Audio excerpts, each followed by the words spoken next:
సత్తుపల్లి మున్సిపాలిటీలో నామినేషన్లు దాఖలు చేస్తున్న అభ్యర్థి 8,870 నామినేషన్లు. తొలి రోజు 890, రెండో రోజు 7,980 మంది అభ్యర్థులు దాఖలాలు చేసిరు.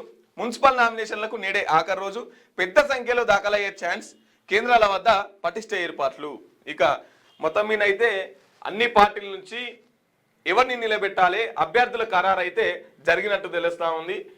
ఏ పార్టీ నుంచి ఎవరిని నిలబెట్టాలనుకొని ఈ రోజు ఫైనల్ కాబట్టి ఇక నిలబెట్టేది ఉంటే ఇవాళ చాలా గందరగోళమైన పరిస్థితి ఉంటుంది.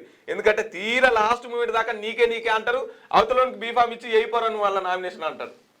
సో ఇలా చాలా గందరగోళం పరిస్థితి. ఇలా పెద్ద ఎత్తున నామినేషన్లు పడే అవకాశం ఉండదు, ఎందుకంటే ఇదే చివరి డేట్ కాబట్టి. గీ ఎమ్మెల్యే ఎలక్షన్లలో గిట్టే వేయలేదా గిడ పటాన్చారు మా నీలమ్మకు ఫస్ట్ ఇచ్చారు, తీరా టైంకు ఆయనకి ఇచ్చారు, లాస్ట్ కు బిఎస్పీ నుంచి. అదేదో ముందే ఓ బీసీ బిడ్డ ముందే పోటీ చేసి ఉంటే ఇంకా కొంత మెరుగో లేకపోతే గెలిచే అవకాశాలు కూడా ఉంటుండే.